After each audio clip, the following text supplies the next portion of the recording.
Yeah, I look at IMF and the bank and the United Nations as fantastic marketplaces of diplomatic and economic ideas. You want to know how the world will respond? You come here.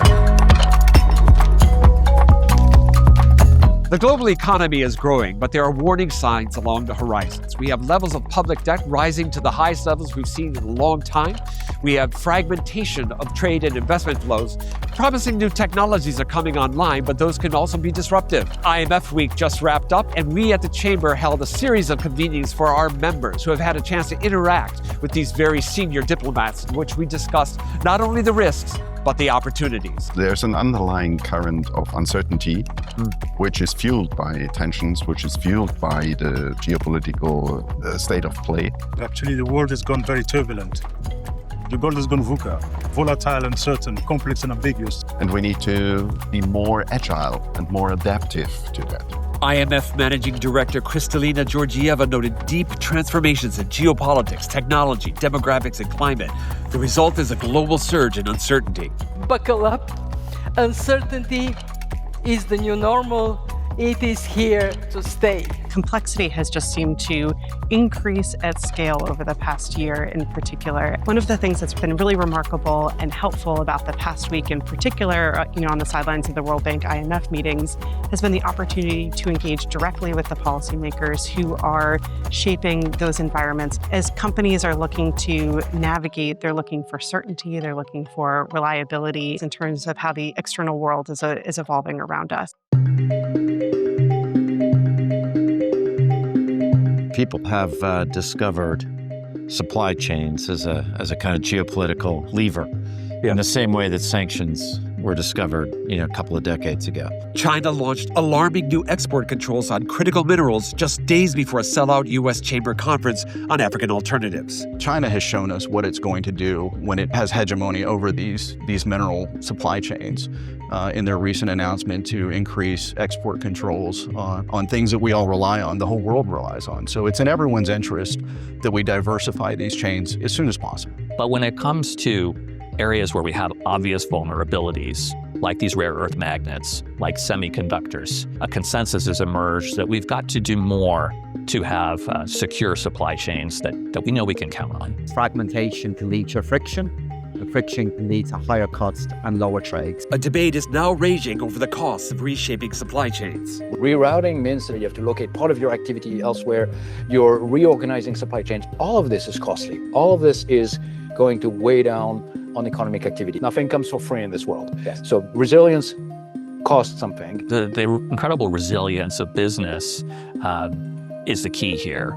There's nothing like free markets and free enterprise to squeeze costs down. And we've seen that happen before, and we'll see it happen again here. There are many things that divide Polish people, but there is one that we all have in common. We never underestimate the threat from Russia, yes? This threat will remain even after peace in Ukraine is achieved. Poland now leads the continent in defense spending. Others will follow as Washington pushes Europe to shoulder more of its own defense. The pressure from this administration has really driven European countries to recognize the need to step up their capacity. Building out this capability is not something that happens overnight.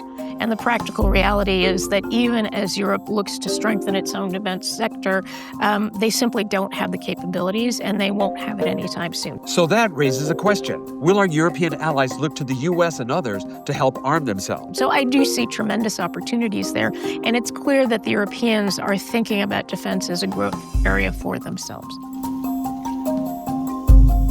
Delegates debated the impact of AI and other technologies, a subject we covered with the IMF's chief economist. We've got a question here from one of our members who's asking, we all welcome productivity gains, but I would like to ask Mr. Gorinchas if he sees any signs that the labor markets are suffering from new technologies. I don't want to convey the sense that somehow everything is going to be fine. We just don't know yet. So this is just the beginning, and we don't know exactly what the business models will be.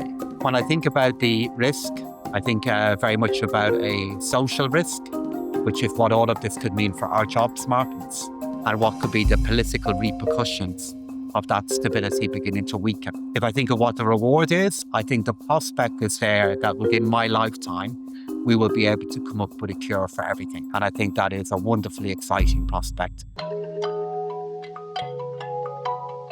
I think the key risk that I really worry about is the increasing sovereign debt. The IMF held a news conference to say public debt will reach a mind-numbing 100% of the world's gross domestic product by 2029. It is important for governments around the world to rebuild fiscal space, both to deal with some of the structural pressures, but also to be in a better position to deal with future external shocks. Aging population, disruption from artificial intelligence, and so many other areas where governments need really to allocate resources. Wary of adding more debt, governments are turning to business investment more than ever to fuel growth. The Prime Minister, our administration right now is very clear that the private sector has to lead the country. Beyond capital, we are looking for partnerships. We are looking for people that can come and share the prosperity we have today. For corporate America, there are huge opportunities in each and every sector: education, healthcare,